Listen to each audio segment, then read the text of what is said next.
আমি তোমাদের ভাইয়ের মতো, ছোট হই আর বড় হই। আর আমাকে এইসব আল্লামা শায়েখ এইসব বড় দরকার নাই। আমি একদম তালেবে ইলম। এখানে বড় বড় অনেক আলেম ওলামায়ে কেরাম আছেন, আমি একটু বিব্রত বোধ করছি কথা বলতে। আর আমি জানি যে হকপন্থী ওলামায়ে কেরাম যারা, তারা আমাদের মতো অনলাইনেও আসেন না। এই ফেসবুক ইউটিউবে ভিডিও পাবেন না এমনও আলেম বাংলাদেশে আছেন যারা বহু আলেম তৈরি করছেন, মাদ্রাসা খেদমত করছেন। তো তাদের সামনে আমাদেরকে যখন এইভাবে টাইটেল দেন, লজ্জা লাগে, বিব্রত বোধ করি। শেখার কোনো শেষ নাই। আমি একসময় মনে করতাম যে আমি যখন ইন্টারমিডিয়েটের পর থেকে চর্চা করা শুরু করছি, অনার্স মাস্টার্স পর্যন্ত, মনে করছি যে হ্যাঁ, মনে হয় ইসলাম সম্পর্কে ভালোই জানছি। তারপর যখন কওমি আলেমদের কাছে পড়তে শুরু করলাম, বলি এগুলো ভিতরের কথা, খোলামেলা বলি, গল্প করছি আপনাদের সাথে, রাগ করছেন নাকি? তখন বুঝলাম যে বিগত 5-7 বছর তো আমি কিছু পড়াশোনা করছি বলে মনে হচ্ছে না। যেমন একটা হাদিস শো করে বললাম যে ওস্তাদ, এই যে আল্লাহ রাসূল সাল্লাল্লাহু আলাইহি ওয়াসাল্লাম বলেছেন যে একজন মুমিন ব্যক্তি আর একজন মুমিন ব্যক্তির আয়না স্বরূপ। কি স্বরূপ? আয়না স্বরূপ।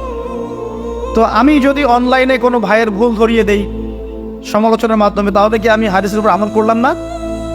তখন ওস্তাদ মিটিমিটি হাসছেন, বলছেন যে তোমার তো টুকটাক অ্যারাবিক গ্রামারের বেস ভালোই, তোমার কি মনে হয়?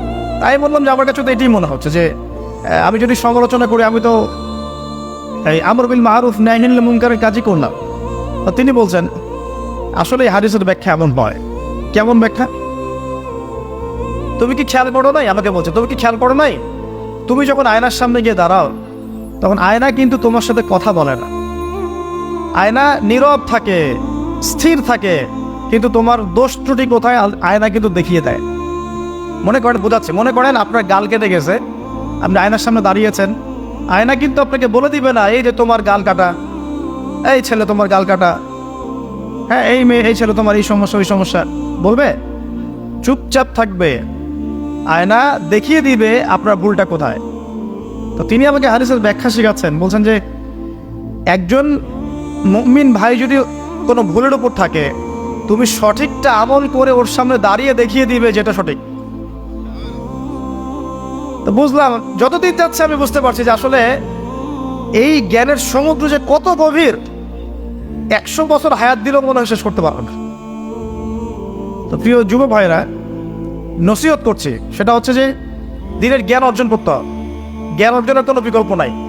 আর জ্ঞান অর্জনের জন্য শুধুমাত্র ফেসবুক ইউটিউব যথেষ্ট নয়। এগুলো কনস্ট্রাকটিভ কোনো মাধ্যম নয়, বরং ফিতনা ছড়াবে এগুলো কিন্তু বেশিরভাগ ক্ষেত্রে ফিতনাই ছড়াচ্ছে।